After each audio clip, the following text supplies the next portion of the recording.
All right, we're going to do a really cool project all about stylizing. We're talking about stylizing our art. So there's abstract and there's realistic and then there's stylized, which kind of means not quite abstract. We can still see what's going, what it is, but it has cool designs to it. What I'm going to do is I'm going to do a landscape. You can do any landscape you want. This works with any landscape. The only thing is I don't want you to use any buildings, people, or animals because it doesn't look quite right in the end. So of course with any landscape, the first thing you need to do is you need to decide what landscape you're going to do. I'm going to do the Flint Hills, so kind of like a hilly country landscape with a path going through it and some trees.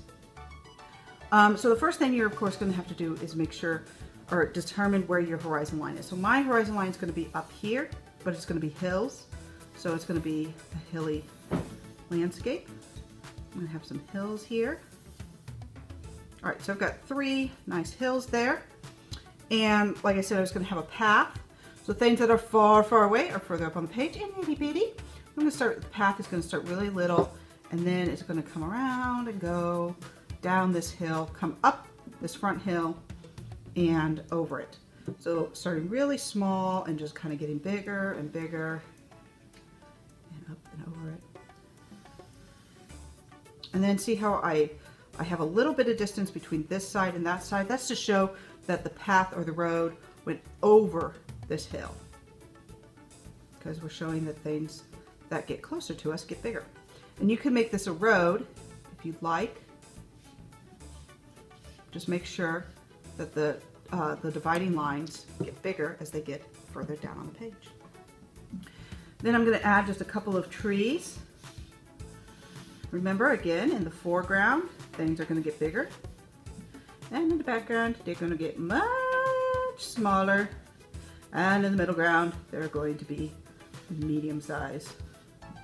Also, my trees are not invisible, so I need to make sure that I erase and erase anything that is supposed to be behind my tree.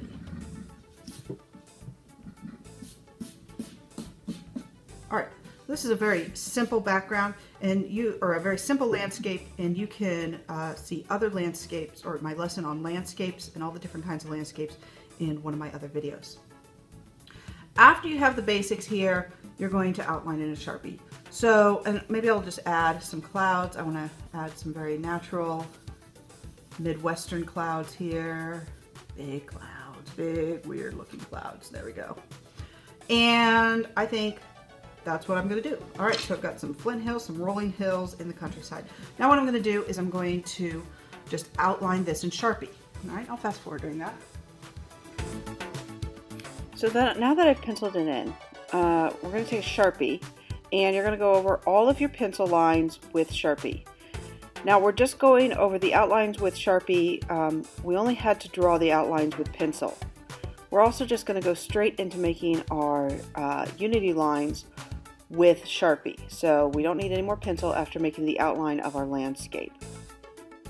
And we're using the Sharpie, and you can use the thick or the thin Sharpie as you need. We're using the Sharpie because it will not blend with our watercolor paints.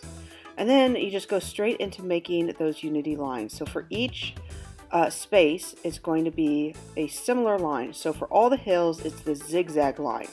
And in the hills that go further back, I'm going to make smaller zigzag lines because I want to show that it's going off into the distance there. So I'm speeding up really fast because this takes a while, which is why you just go straight into it with your Sharpie. And for the clouds, I'm going to really do abstract there. Then we're going to use our liquid watercolor paints, which I have is just ink extracted from the markers. And to see how I do that, you can see my blog. And remember, when you change colors, you don't actually use water. You use a wipe or a towel, and you get your brush clean that way because we don't want to water these paints down anymore. I really like using these paints because it can give a really even color. Also, you can dab it away so that if it starts to pool or get too watery, you can just dab it with a tissue there. See, I just dab it, and then I can go over it with a couple different layers to brighten up those colors.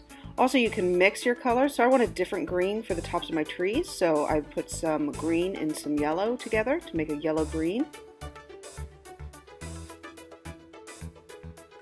And just finish this up so you can see how I paint in all of my landscape, and I paint right over that Sharpie, and that Sharpie still shows through my watercolor paints.